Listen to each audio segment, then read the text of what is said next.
আবারও নিয়ে চলে এলাম আমাদের সিকিম ডায়েরির পঞ্চম অর্থাৎ লাস্ট পার্ট। তো লাস্ট পার্টে আপনারা দেখতে থাকুন আমাদের সাথে যাওয়া কিছু সুন্দর মুহূর্ত এবং কিছু বাজে অভিজ্ঞতা, সেটাও আপনাদের সাথে পুরোটাই শেয়ার করব। Good morning Aritar.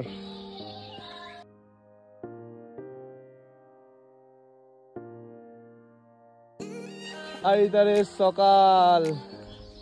ওহো, লাস্ট দিন আমাদের আজকে পাহাড়ের। ঘোরার প্রত্যেকটা দিনের মতন সেদিনকেও সকালটা শুরু হয়েছিল ঠিক ভোর 5:30 এবং তখনই আমরা স্নান টান করে একদম রেডি হয়ে গেছিলাম বাড়ি আসার উদ্দেশ্যে। কিন্তু তখন আমাদের একটু শ্যুট বাকি ছিল, তো সেটাও করে নিলাম এবং তারপরে এসে রুমের মধ্যে আমরা ব্রেকফাস্ট সেরে নিলাম, গরম গরম চা আর তার সাথে ম্যাগি দিয়ে। যথারীতি সকাল সকাল গাড়িও রেডি এবং আমরাও রেডি হয়ে গেছিলাম বেরোনোর জন্য। হোমস্টে আরিতার। বাই বাই পাহাড়, সবাইকে টাটা। অনিল ভাইয়া টাটা করে দাও, পাহাড়কে টাটা করে দাও, টাটা।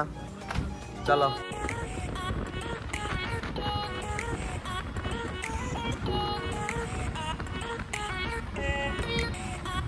আমাদের গাড়ি আবার যথারীতি একই বেগে ছুটতে থাকলো আমাদের বাড়ি পৌঁছানোর উদ্দেশ্যে। তো আমরা চলে যাচ্ছিলাম বাড়ির দিকে। এই দেখুন সামনেই হচ্ছে আমাদের তিস্তা রিভার, তো সেখানে আমরা করব রিভার রাফটিং। রিভার রাফটিংয়ের একটা নতুন ধরনের এক্সপিরিয়েন্স, সেটা আপনাদের সাথে শেয়ার করব এবং কত কি পড়েছে না পড়েছে সব কিছুই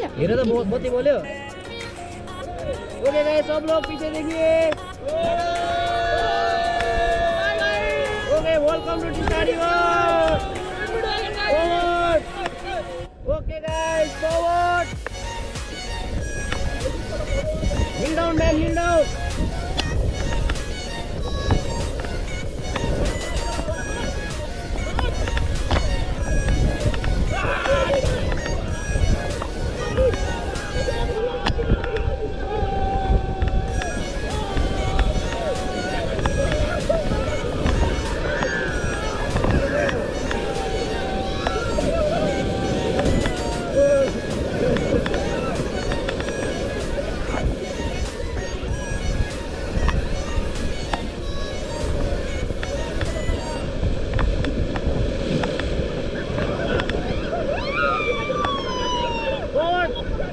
আমাদের এনজয়মেন্টের কিছুটা ক্লিপ আপনাদের সাথে শেয়ার করে দিলাম। আমাদের দুটো বোট লেগেছিল, ওই পার বোর্ডে আমাদের পড়ে গেছিলো 6 থেকে 6,500 টাকার মতো। রাফটিং শেষ করে ভীষণ জোর খিদে পেয়ে গেছিলো, তো আমাদের দেখুন লাঞ্চের থালা এটা ছিল। আমাদের প্যাকেজ কিন্তু ক্লোজ হয়ে গেছে, এটা আমাদের পুরোপুরি সম্পূর্ণ নিজেদের খরচাতে। তো আমরা লাঞ্চ করে আবার গাড়িতে রীতিমতো বসে পড়েছি, কিন্তু হ্যাঁ একটা ঝামেলা আমরা ফেস করেছি। 2 মাস আগে টিকিট কেটেও আমাদের টিকিট যেখানে কনফার্ম হয়নি, আমরা খুব কষ্ট করে বাসের মধ্যে এসেছি।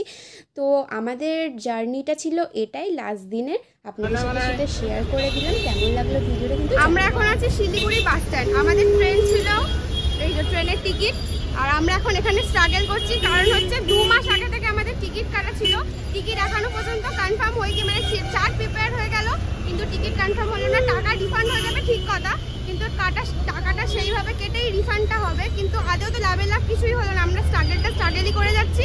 আর ট্রেনের অবস্থা এখন এরকমই হয়ে গেছে, 2 মাস আগে থেকে টিকিট কেটে কোনো কিছু লাভের লাভ হচ্ছে না, বেকার হয়ে যাচ্ছে সব কিছু। তো তার জন্য আমাদের এরকম প্রবলেম ফেস করতে হচ্ছে।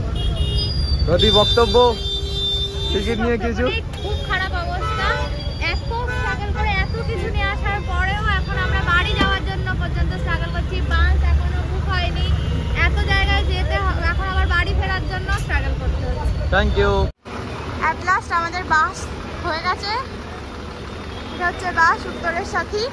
উত্তরের সাথে বাজেট অনুযায়ী বাসটা একদম ঠিকঠাকই ছিল। তো সেদিনকার মতন কোনো রকমে ঘুমিয়ে পড়ে বাড়ির উদ্দেশ্যে রওনা দিয়ে দিলাম এবং আমাদের জার্নি এখানেই শেষ করলাম। তো কেমন লাগলো ভিডিওটা অবশ্যই কমেন্ট করে আপনারা জানিয়ে দেবেন, আর ভিডিওটা যদি ভালো লাগে থাকে তাহলে লাইক কমেন্ট শেয়ার অবশ্যই করে দেবেন। তো আজকের জন্য এই ভিডিওটা টাটা।